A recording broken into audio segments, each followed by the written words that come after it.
انسان ہر وقت نماز پڑھتا ہے، ہمیشہ روزہ رکھتا ہے؟ جب اللہ کہہ رہا ہے میں نے تو پیدا ہی کیا میری عبادت کے لیے، کوئی اور کام اگر وہ کر رہا ہے تو وہ میرے مقصد تخلیق کے خلاف کر رہا ہے۔ وَمَا خَلَقْتُ الْجِنَّ وَالْإِنسَ إِلَّا لِيَعْبُدُونِ، میں نے تو جنوں اور انسانوں کو صرف اس لیے پیدا کیا کہ میری عبادت کریں۔ تو اصل میں بات کیا ہے؟ یہ نماز، روزہ، حج اور زکوٰۃ یہ بھی عبادات تو ہیں، اصل عبادت کچھ اور۔ اصل عبادت کیا ہے؟ الحمدللہ وکفا والصلاة والسلام علی عبادہ الذین اصطفی، خصوصاً علی افضلہم وخاتم النبیین محمد الامین وعلی آلہ وصحبہ اجمعین۔ اما بعد فاعوذ باللہ من الشیطان الرجیم، بسم اللہ الرحمن الرحیم۔ رب اشرح لی صدری ویسر لی امری واحلل عقدۃ من لسانی یفقهوا قولی۔ اللہم ربنا الہمنا رشدنا واعذنا من شرور انفسنا، اللہم ارنا الحق حقا وارزقنا اتباعہ وارنا الباطل باطلا وارزقنا اجتنابہ، اللہم وفقنا لما تحب وترضى، آمین یا رب العالمین۔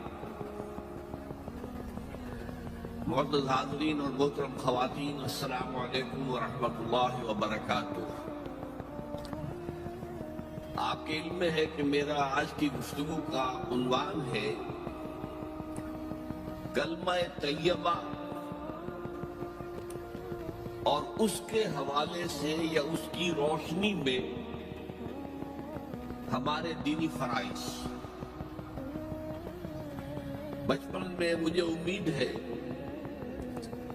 کہ بہت سے لوگ خوش نصیب ایسے ہوں گے اس مجمع میں جن کی تعلیم کا آغاز قاعدہ یسر القرآن سے ہوا ہو یا نورانی قاعدے سے ہوا ہو، اور پھر اس کے بعد حضرت مولانا مفتی کفایت اللہ رحمت اللہ علیہ کی کتاب سے تعلیم الاسلام جو ہے انہیں پڑھائے گئے۔ ظاہر بات ہے کہ آج کل وہ رواج ختم ہو چکا ہے، آج کا ہمارا دور مادہ پرستی کا ہے۔ ہماری تعلیم میں بھی آپ کو معلوم ہے کہ کنڈر گارڈن جو ہے اس سے بات شروع ہوتی ہے، اور ممی اور پاپا یہ الفاظ جو ہیں بچوں کو سکھائے جاتے ہیں، اللہ اور اس کے رسول کا نام عام طور پر نہیں پڑھایا جا رہا۔ لیکن یاد ہوگا آپ کو کہ اس سلسلے میں سب سے پہلے ایمان مفصل، ایمان مجمل یاد کرائے جاتے تھے، ایمان کیا کیا ہے، پھر 6 کلمے پڑھائے جاتے تھے۔ یہ 6 کلمے یوں سمجھیے کہ اسلام کی تعلیمات کا لب لباب اور خلاصہ۔ ان میں سے پہلے 2 کلمے کیا ہیں جو اہم ترین ہے؟ کلمہ طیبہ، لا الہ الا اللہ محمد رسول اللہ صلی اللہ علیہ وسلم۔ یہ مختصر ترین کلمہ ہے، اسے ہم کلمہ طیبہ کہتے ہیں، اور یہ سمجھیے کہ ہمارے دین کی جڑ اور بنیاد اور اساس۔ دوسرا کلمہ اسی میں لفظ شہادت کا اضافہ ہو کر اشہد ان لا الہ الا اللہ واشہد ان محمد رسول اللہ صلی اللہ علیہ وسلم۔ یہ کلمہ شہادت جو ہے یہ اسلام میں داخلے کا شاہدرہ ہے۔ شاہدرہ، در کہتے دروازے کو، شاہدرہ بہت بڑا دروازہ۔ جو لوگ دلی سے واقف ہیں انہیں یاد ہوگا، معلوم ہوگا کہ دلی جو ہے وہ جمنا ندی یا جمنا دریا کے مغرب میں واقع ہے، اور مشرق سے جو بھی آتا ہے یو پی سے، اس کو پہلے ایک قصبے سے گزرنا پڑتا ہے، جس کے بعد پل آتا ہے جمنا کا، اور اس قصبے کا نام ہے شاہدرہ آتا ہے۔ اسی طرح کا شاہدرہ ایک لاہور میں ہے.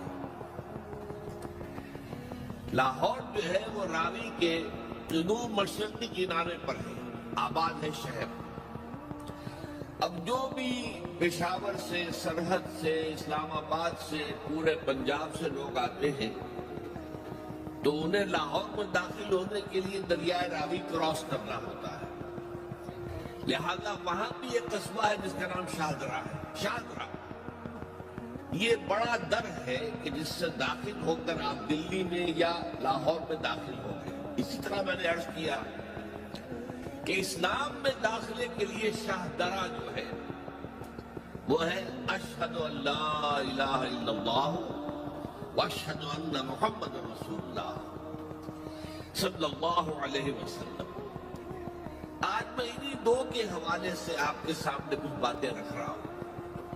باتیں بالکل بنیادی ہیں اور میں سمجھتا ہوں کہ آپ کے ذہنوں کے اندر موجود ہیں. صرف یہ ہے کہ آپ نے شاید زیادہ کبھی شعوری طور پر توجہ نہ دی ہو اور ان کے بارے میں کہیں گہرا غور و فکر نہ کیا ہو. دیکھیے پہلا جز کیا ہے؟ لا الہ الا اللہ، کلمہ توحید ہے. یہ اللہ کے سوا کوئی معبود نہیں. اب اس کا تقاضا کیا ہے؟ اور دوسرا جز ہے محمد الرسول اللہ صلی اللہ علیہ وسلم. اس کا تقاضا کیا ہے؟ اللہ کے سوا کوئی معبود نہیں، معبود برحق صرف اللہ. اس کا کیا مطلب ہے؟ عبادت صرف اس کی ہو، کوئی معبود نہیں اللہ کے سوا، عبادت اسی کی ہو. اس عبادت کا مفہوم کیا ہے؟ قرآن مجید میں بہت سے انبیاء کی اور رسولوں کی دعوت بیان ہوئی اور نام بنام کہا گیا. ان کی دعوت کیا تھی؟ ان اعبدوا اللہ ما لکم من الہ غیرہ، اللہ کی عبادت کرو، تمہارا کوئی الہ اس کے سوا نہیں. اس کے ساتھ ہی بعض صورتوں میں ایک لفظ کا اضافہ ہوتا ہے. سورہ شعراء میں ان اعبدوا اللہ واطیعون، عبادت اللہ کی کرو، میری اطاعت کرو. تو اللہ کی عبادت کیا ہے؟ جس کے لیے سورہ ذاریات میں فرمایا وَمَا خَلَقْتُ الْجِنَّ وَالْإِنسَ إِلَّا لِيَعْبُدُونَ، میں نے نہیں پیدا کیا ہے جنوں اور انسانوں کو مگر صرف اس لیے کہ میری عبادت کریں. تو معلوم ہوا کہ لا الہ الا اللہ کا تقاضا کیا ہے؟ ہمہ تن ہمہ وقت اللہ کی عبادت. یہ عبادت کیا ہے؟ بدقسمتی سے مسلمانوں پر جو زوال آنا شروع ہوا خلافت راشدہ کے بعد سے، ایک زوال اسلام کا شروع ہو گیا، اگرچہ مسلمانوں کا تو عروج جاری رہا. دور بنو امیہ میں، دور بنو عباس میں دنیاوی اعتبار سے سطوت، شان اور شوکت بڑھتی چلی گئی، لیکن اسلام جو ہے اس کے اندر زوال شروع ہو گیا. سب سے پہلا زوال کیا آیا؟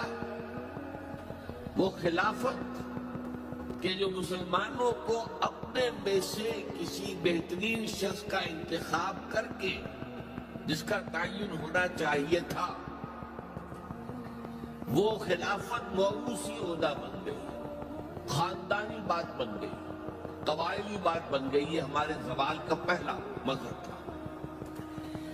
بہرحال اس کے بعد رفتہ رفتہ ہمارے تصورات بھی کچھ محدود ہوتے چلے گئے. ہوتے ہوتے بات یہاں تک پہنچی کہ عبادت کا مطلب ہے نماز، روزہ، حج اور زکوٰۃ.